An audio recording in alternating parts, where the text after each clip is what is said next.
Hi everyone, I'm Nigel Tutt from Priority One. I'm here with our chair, Todd Muller, who is somewhat of an expert on US politics. So we thought it'd be really good if we could get him to explain a little bit for our members about the effect of quite a changeable US political environment on New Zealand and particularly on exporters. How's Trump's first 30 days or so going? Is it what we've expected? Well, he certainly said he was going to throw caution to the wind and shake it up in Washington especially, and signalled that he would change America's trade policy. But I don't think any of us expected that within the first month he would have started or threatened a trade war with his NAFTA partners, started a trade war with China, and the rest of the world. We'll touch on some of that shortly. Signalled that Canada would be the 51st state, signalled that Panama and Greenland would be up for being acquired, and most recently his comments around Gaza being the Riviera of the Mediterranean, and that Ukraine started the war. So look, he has been exceptionally provocative and unpredictable, and that ripples throughout every nation, and particularly a trading nation like ourselves. And what's been the difference between his first term as president and the actions he undertook there? What have you noticed in the second term already? Well, I think the first term, he didn't really know what was expected to be the president. Frankly, I don't think he expected to win. And then when he did win, and he spent the first sort of month or two putting together his team, they were what you would call more traditional, established Republican figures that tried to sort of corral him into being more normal than perhaps would otherwise be the case. And you could see from his first term he got highly frustrated by that.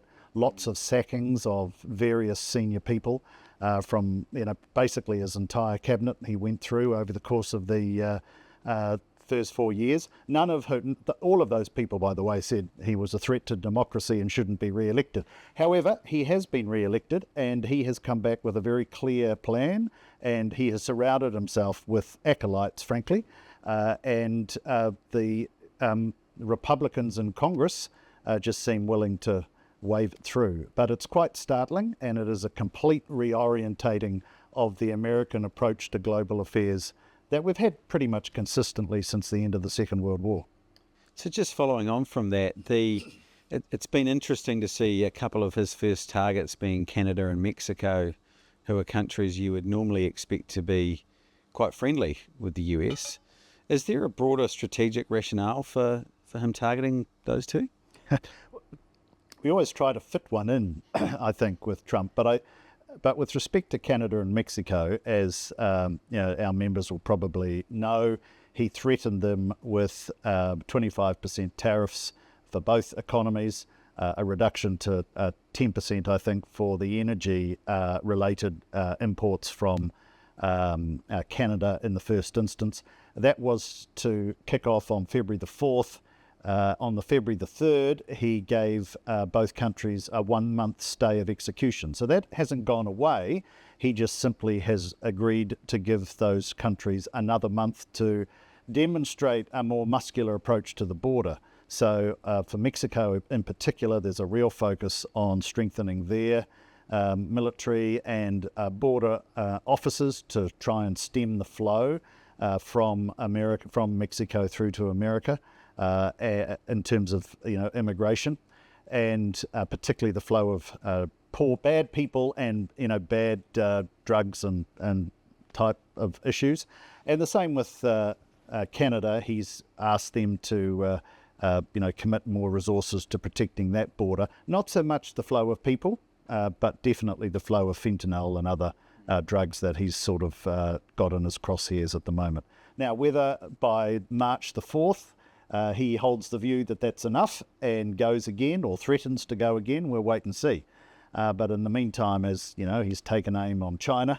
They now have a 10% tariff on everything into that country, and also has signalled significant tariffs, 25% tariffs on all steel and aluminium imports into America, which impacts Australia in particular. But real concern that includes further downstream products which start moving into manufactured goods, which could have an impact for us. Do you think he'll go wider? Is this just the start of tariffs and he'll cycle his way through, do you think? Yes, I do. Yeah. I do. I think if you sort of then ask what's his worldview, I think fundamentally he thinks that America has weakened itself by its various activities post the Second World War. I mean, he's not a student of history. He doesn't look back on the Marshall Plan and the approach by America after the Second World War to rebuild Germany, rebuild Japan, because America had this incredible economy post the war, but knew very well that to protect against the Soviets, but also to build their economy, they needed to have strong economies to sell to. So they rebuilt the West essentially after the Second World War and created, the United Nations, the World Trade Organizations, all these agencies to help facilitate global trade because they felt it would be good for America. He looks at globalization through the lens of zero-sum game. America lost out. Poorer countries out-competed America, saw all manufacturing disappear from America and go to South Asia, and he wants to stop that. He harks back to a world where America was the preeminent manufacturing company in 40s, 50s and 60s, thinks we can get back there by tariffing his way to that future. Now, I think it's a nonsense, but, that's his view. Yeah, because tariffs are an interesting tool economically, right? The US is coming down from an inflationary high cycle of high inflation. You would think that by putting more tariffs on, that's going to simply fuel inflation. Is that the view of the American public, or are they a little unaware of it? I think they're unaware of the sort of the details around how tariffs work. I think the thing that strikes me when you say that, Nigel, is with so much of what Trump's doing at the moment, the sort of economic rational logic just doesn't apply. I mean, you're looking at it through a rational lens. The reason why tariffs don't work is it makes your protected industries less efficient over time and puts more cost on your domestic consumers. I mean, that's not a theory. That's been proven time and time again over the last 50 or 60 years. And so it's unusual to see America, the largest economy in the world, pivot so strongly back to a path that, frankly, we all thought was discredited. So, that has big impacts for us.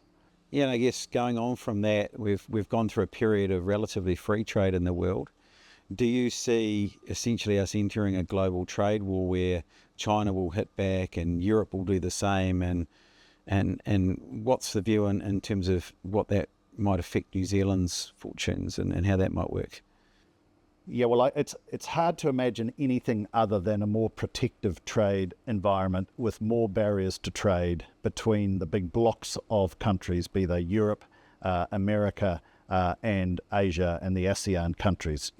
Trump has signaled pretty strongly that he wants to embrace tariffs. That forces retaliatory responses, as it has with China back on America. In terms of New Zealand, it's always very difficult when we look like we're moving away from a multilateral rules-based system, particularly when it comes to trade, but also security, because suddenly our size, our distance to market, things that have historically been a challenge for us, but through a globalized world and a world more focused on free trade has been something that we've been able to be successful in. A return to history doesn't work for us.